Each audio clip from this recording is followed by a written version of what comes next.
گا کہ جہاں تک سوال ہے، اب ذرا اگر ہم اندرون خانہ آئیں تو یہاں جو ایک صورتحال بنی ہوئی ہے، لائرز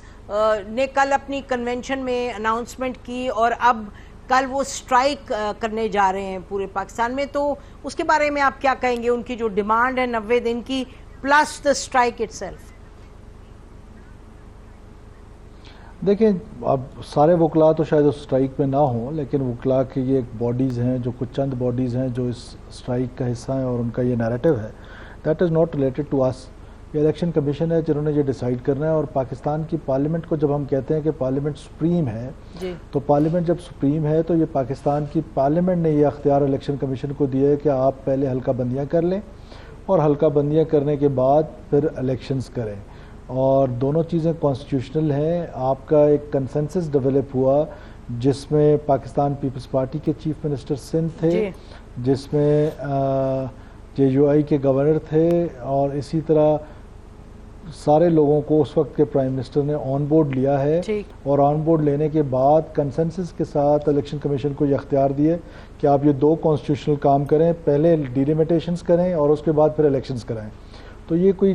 4 سے 6 مہینے کا پروسیس ہے، اور یہ 90 دن 3 مہینے ہوتے ہیں، اگر وہ 90 دن کے بجائے 120 دن ہو جائے، میں نہیں سمجھتا کہ یہ اتنا بڑا ڈیلے ہے۔ جی، میرا خیال ہے شاید آپ کو آج خوشی ہوئی ہوگی سن کے کہ بلاول بھٹو صاحب جو پیپلز پارٹی کے چیئرمین ہیں، حالانکہ ہم دیکھ رہے تھے پچھلے ہفتے ان کے لوگ کہہ رہے تھے جی 90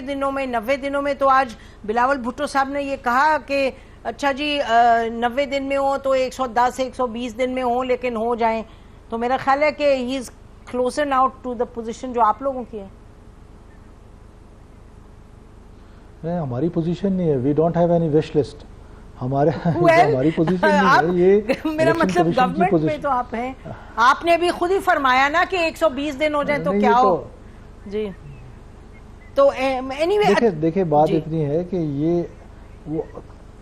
تاثر یہ نہ جائے کہ ہم کوئی چپٹنا چاہتے ہیں یا اس کے ساتھ رہنا چاہتے ہیں۔ دیکھیں، لمیٹڈ ٹائم ہے، کانسٹیٹیوشنل طریقے سے ہم لوگوں نے کانسٹیٹیوشن کے تحت اوتھ لیا ہے، اور ہم اس اوتھ کو آنر کرنا چاہتے ہیں، اور اس میں الیکشن کمیشن کو ہم اسسٹ کریں گے۔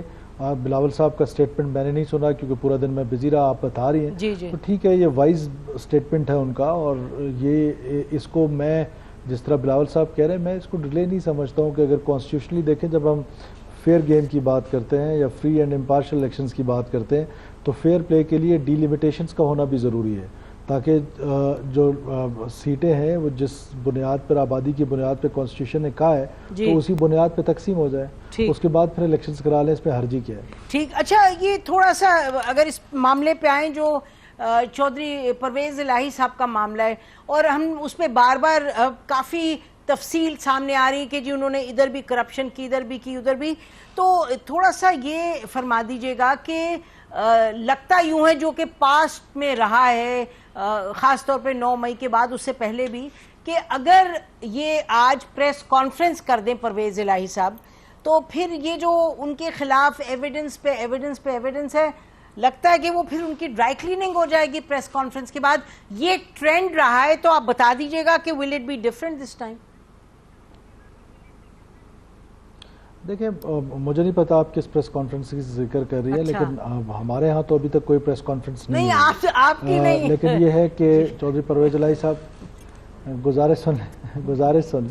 چودھری پرویز الہی صاحب ایک کیس میں ان کو کورٹ نے ریمانڈ دی ہے، اور اگر کورٹس حق میں فیصلہ کر لیں تو بڑی اچھی، اور اگر کورٹس قانون کے مطابق فیصلہ کر لیں تو بری، تو یہ ہم ڈیول مائنڈ سیٹ سے نکل آئیں تو زیادہ مناسب ہے۔ کورٹس ریمیڈی دے سکتی ہیں کسی کو، وہ ان کا کورٹس کا کام ہے، وہ کورٹ آف لاء میں ایک چیز سب جوڈیشیس ہے، اس کو ڈسکس کرنا بھی میرا خیال ہے مناسب نہیں ہے۔ جی ٹھیک ہے، مطلب کہ ایم پی او، میرا خیال ہے کورٹ بھی ان کی مختلف اوپینینز ہیں، کیونکہ کچھ تو کورٹس میں بڑی سختی سے کہا جاتا ہے کہ ایم پی اوز جتنے بھی اپلائی کیے جاتے ہیں وہ تو آپ کی منسٹری کے انڈر آتے ہیں، ان کو وہ کہتے ہیں کہ اس کو کر دیا جاتا ہے نل اینڈ وائڈ، لیکن بہرحال پھر بھی ایم پی او کا استعمال ہے۔ میں آپ کا سن رہی تھی منسٹر صاحب، آپ ندیم ملک صاحب سے بات کر رہے تھے جب انہوں نے ذکر کیا خواتین کے حوالے سے، تو آپ نے فرمایا کہ دیکھیں یہ جو جینڈر کا معاملہ ہے یہ درست نہیں ہے، کیونکہ ایک طرف آپ برابری چاہتے ہیں، اور اگر کوئی غلط چیز ہو تو پھر آپ اتنا ہی بھگتے ہیں جتنے مرد بھگتے ہیں۔ تو اس پہ آپ یہ فرمائیے گا کہ اور وہ کہہ رہے تھے کہ جی آپ کو the state should have a large heart اور یہ, لیکن میں چاہوں گی کہ جو قانون ہے اس پر اگر ہم جائیں, جو قانون ہے CRPC 297(1) یا کچھ ہے, جس میں بڑا کلیئرلی لکھا گیا ہے کہ خواتین کو انفرم لفظ استعمال کیا کہ خواتین کو ہر صورت بیل دینی چاہیے, اور اس میں جیسے کھوسا صاحب کی بھی ججمنٹس ہیں اور بھی کیسز ایسے ہیں جس میں ججمنٹس آئیں سامنے کہ آپ کو خواتین کو بیل دینی چاہیے, بیکاز انہوں نے بچوں کی خاندان مختلف اس میں ذکر ہیں. That's law, this is not I am saying کہ جی بی کائنڈ ٹو ویمن. تو اس پر بتائیے گا کہ اور بیل کی جو 6 ہیئرنگز ہونی تھی, 6 ہیئرنگز نہیں ہوئی بیل کی. خواتین جو ہیں 120 دنوں سے بند ہیں, ان کے بچے چھوٹے ہیں, اور جو ان کو جوڈیشل ریمانڈ کے بعد فزیکل ریمانڈ پھر سے دیا گیا کیونکہ ان کا جو FIRs تھے اس میں اور بھی چارجز لگائے گئے. یہ میں نے فالو کیا تو میں آپ سے پوچھ رہی ہوں اور میں سمجھنا چاہ رہی ہوں کہ اس کے پیچھے منطق کیا ہے. اور آخری اسی سے جڑا ہوا سوال یہ ہے کہ کیا جو دیکھیے جو ایویڈنس ہے, کوئی ایویڈنس سامنے لے آئیں کہ انہوں نے کوئی بندوق چلائی, انہوں نے گولے برسائی کیا, جو ہوا مئی 9 کو اس کو جتنا کنڈیم کریں, اسٹیٹ انسٹیٹیوشنز پر جو اٹیک ہوا اس میں تو کوئی ڈاؤٹ نہیں ہے, میرا خیال ہے whole of Pakistan is on the same side. لیکن اور جو آرمی کے لوگ ہیں ان کو جس طریقے سے, بہت اچھی بات ہے, اور ISPR نے بھی کہا کہ پتہ نہیں 144 کتنے ہیں, ان کو ہم سختی سے ڈیل کریں. یہ جو سویلینز ہیں اور خواتین ہیں, اس پر بتائیے گا منسٹر صاحب آپ کی کیا سوچ ہے, کدھر کیا اور ایویڈنس ہے, ان کو کتنی دیر تک رکھیں گے ان کو اندر؟ نسیم بی بی, یہ آپ کی کوالٹی ہے کہ آپ ایک سوال میں کوئی 25-30 سوال کر دیتی ہیں اور مائنڈ جو ہے وہ ایک سوال کے جواب میں پریپیئر ہو رہا تھا تو دوسرا سوال آ جاتا ہے. اینی ہاؤ, دیکھیں خواتین کے ساتھ میرا ذاتی طور پہ میں ایک ٹرائبل آدمی ہوں اور خواتین کی بڑی رسپیکٹ ہے, اور خواتین جو ہیں وہ ہمارے معاشرے کا اہم ترین حصہ ہیں. دیر از نو ڈس ریسپیکٹ فار دیم. جب لا کی بات کرتے ہیں, میرا پتہ نہیں سیاق و سباق یہی تھا اسٹیٹمنٹ کا, جب ہم لا کی بات کرتے ہیں تو in court of law every one is equal, چاہے وہ ملزم ہو چاہے وہ ملزمہ ہو. اب 9 مئی میں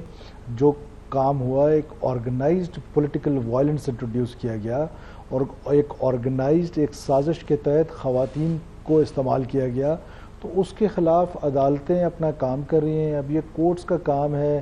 پروسیکیوشن کا کام ہے کہ وہ پروف کرنا, اور ڈیفنس کا کام ہے انوسنٹ اپنے آپ کو پروف کرنا. تو یہ کورٹ آف لا ڈیسائیڈ کرے گا کہ کب ریمانڈ دینا ہے, کب ان کو چھوڑنا ہے, کب ان کو ریمیڈی دینی ہے. تو کورٹس اپنا کام کر رہی ہیں. آپ لوگوں کی کوئی یعنی کیئر ٹیکر گورنمنٹ ہے, لیکن آپ کے لیے ظاہر ہے ملک کے حالات جو ہیں کہ ایک پیس ہو, ایک سٹیبلٹی ہو, ایک کامنس ہو, آپ لوگ نہیں کچھ سوچ رہے کہ جو لوگ یعنی کہ اسلحہ پکڑے ہوئے نہیں ملے, جنہوں نے فزیکلی نہیں اٹیک کیا, ان کی طرف کچھ ریویو کیا جائے, کیونکہ آخر میں ہم سب ایک ہی ہیں, یعنی کہ ظاہر ہے we are one big family. اور اگر کسی نے بہت غلط کیا ہے, جس کا یہ جیسے ہم نے کہا کہ اسلحہ اٹھایا ہے, بندوق, ان کو تو ان کے خلاف بائی لا کرنا چاہیے. But is there any thinking اس پہ منسٹر صاحب کہ کچھ براڈلی بھی سوچا جائے؟ دیکھیں ابھی تک تو کوئی تھاٹ پروسیس اس طرح کا میرے سامنے نہیں آیا ہے, لیکن میں بنیادی طور پہ سمجھتا ہوں کہ ہمیں بیڈ بیہیویئرس کو ریوارڈ بالکل بھی نہیں کرنا چاہیے. یہ 9 مئی کا واقعہ اتنا آسان نہیں ہے جتنا آسان اس کو لیا جا رہا ہے. یہ پاکستان کے نیوکلیئر سسٹم پہ حملہ تھا, پاکستان کے خلاف ایک آرگنائز سازش تھی, اور اس آرگنائز سازش میں جو لوگ ملوث ہیں ان کو سزائیں ملنی چاہیے. حسین بھی اگر آپ مائنڈ نہ کریں تو بس آخری سوال جی, آئی ٹیک ہاف اے منٹ. عمران ریاض خان کے بارے میں کچھ بتا دیں, کیونکہ ان کے ہم بتایا گیا کہ جی کہا ہے کہ 13 دنوں میں کچھ پتا چلے گا اور وہ چھوڑ دیے جائیں گے. تو کچھ آپ, یا وہ ہیل میٹ ہز فیملی, اس کے بارے میں آپ کچھ بتائیں گے؟ بیکاز اتنا یہ کیس ہے جرنلسٹ کا ہائی پروفائل, بار بار آپ سے یہ پوچھا جاتا ہے. دیکھیں آفیشلی تو میرے سامنے کوئی ایسی چیز نہیں رکھی گئی ہے, اور نہ میں نے پنجاب گورنمنٹ سے اس بارے میں بات کی ہے. یہ پنجاب گورنمنٹ کا سبجیکٹ ہے. IGP نے اپنی رپورٹ جمع کر دی تھی ہائی کورٹ میں, اور پنجاب گورنمنٹ ہی اس کو دیکھ رہی ہے. اچھا, آپ اس یہی کہنا چاہیں گے. بہت شکریہ صاحب ہمیں ٹائم دینے کا. ناظرین